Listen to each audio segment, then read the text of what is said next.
Assalamualaikum warahmatullahi wabarakatuh. Hello everyone, let me introduce myself. My name is Aulia, but easily call me Aul.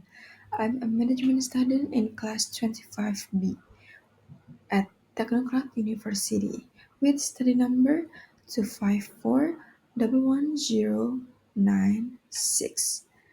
Baik, pada kesempatan kali ini saya akan menjelaskan materi pengantar ilmu ekonomi mikro, yaitu permintaan dan penawaran. Di sini yang pertama ada pendahuluan ekonomi. Konsep permintaan dan penawaran merupakan dasar dalam ekonomi yang menjelaskan interaksi antara konsumen dan produsen dalam pasar.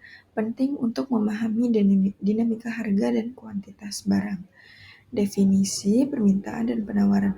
Permintaan dan penawaran adalah dua konsep fundamental dalam ekonomi yang menggambarkan interaksi antara konsumen dan produsen dalam pasar, menciptakan mekanisme untuk menentukan harga dan kuantitas barang. Tujuan pembelajaran di sini, dalam presentasi ini saya akan memahami konsep, hukum, faktor, dan keseimbangan pasar dalam konteks ekonomi, serta bagaimana hal tersebut berpengaruh dalam aktivitas ekonomi sehari-hari. Konsep dan hukum permintaan. Permintaan adalah jumlah barang atau jasa yang diinginkan konsumen pada berbagai tingkat harga. Sementara hukum permintaan menunjukkan hubungan negatif antara harga dan jumlah yang diminta. Hukum permintaan. Hukum permintaan sendiri menyatakan bahwa ada hubungan terbalik antara harga dan jumlah barang yang diminta. Ketika harga barang naik, permintaan cenderung menurun, dan sebaliknya. Kurva permintaan.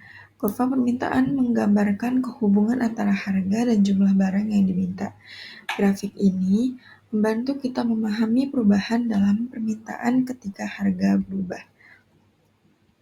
Faktor yang mempengaruhi permintaan. Banyak faktor yang mempengaruhi permintaan barang dan jasa, termasuk pendapatan, selera konsumen, dan harga barang terkait, yang semuanya dapat menggeser kurva permintaan itu sendiri. Aplikasi hukum permintaan. Dalam kehidupan sehari-hari, hukum permintaan terlihat jelas saat harga barang turun. Konsumen cenderung membeli lebih banyak, menciptakan permintaan yang lebih tinggi di pasar. Konsep dan hukum penawaran. Penawaran merujuk pada jumlah barang atau jasa yang produsen siap dan mampu jual pada berbagai harga. Hukum penawaran menyatakan hubungan positif antara harga dan jumlah yang ditawarkan. Hukum penawaran. Hukum penawaran menjelaskan bahwa terdapat hubungan positif antara harga dan jumlah barang yang ditawarkan oleh produsen. Ketika harga meningkat, produsen cenderung menawarkan lebih banyak barang. Di sini ada kurva penawaran. Kurva penawaran menggambarkan hubungan yang positif antara harga dan jumlah barang yang ditawarkan. Grafik ini sendiri memberikan wawasan tentang bagaimana penawaran berfluktuasi berdasarkan perubahan harga di pasar. Faktor-faktor penawaran. Penawaran dipengaruhi oleh berbagai faktor selain harga, seperti biaya produksi, teknologi, pajak, dan ekspektasi, yang semuanya dapat menyebabkan pergeseran kurva penawaran. Aplikasi hukum penawaran. Dalam konteks pasar Indonesia, hukum penawaran dapat dilihat pada sektor pertanian, khususnya dalam penawaran beras yang dipengaruhi oleh harga dan kondisi produksi. Definisi keseimbangan pasar. Keseimbangan pasar adalah kondisi di mana jumlah barang yang diminta sama dengan jumlah barang yang ditawarkan, menciptakan stabilitas harga dalam pasar yang berfungsi efektif. Grafik keseimbangan pasar. Grafik ini menunjukkan interaksi antara kurva permintaan dan penawaran, menggambarkan titik keseimbangan saat jumlah yang diminta sama dengan jumlah yang ditawarkan oleh pasar. Dampak perubahan.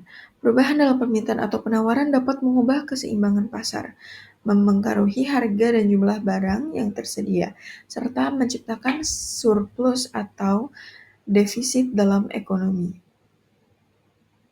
Surplus dan defisit adalah Ketidakseimbangan pasar terjadi ketika jumlah barang yang ditawarkan tidak sesuai dengan jumlah yang diminta, mengakibatkan surplus atau defisit yang mempengaruhi harga dan ketersediaan produk.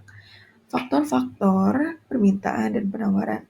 Dalam ekonomi, faktor-faktor utama yang mempengaruhi permintaan penawaran sangat penting untuk dipahami agar dapat menganalisis dinamika pasar dengan tepat.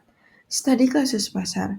Dalam konteks ekonomi Indonesia, pasar beras dan minyak goreng adalah contoh nyata yang menunjukkan interaksi permintaan dan penawaran yang kompleks, mempengaruhi harga dan kuantitas yang tersedia. Dampak kebijakan pemerintah. Kebijakan pemerintah seperti pajak dan subsidi sangat mempengaruhi dinamika pasar. Perubahan ini dapat mengubah perilaku konsumen dan produsen dalam menentukan harga dan jumlah barang. Kesimpulannya, dalam presentasi ini saya telah membahas konsep permintaan dan penawaran, serta hukum dan keseimbangan pasar yang penting untuk analisis ekonomi dan pengambilan keputusan. Baik, itu saja yang dapat saya sampaikan pada presentasi hari ini. Kurang lebihnya saya memohon maaf. Terima kasih. Wassalamualaikum warahmatullahi wabarakatuh.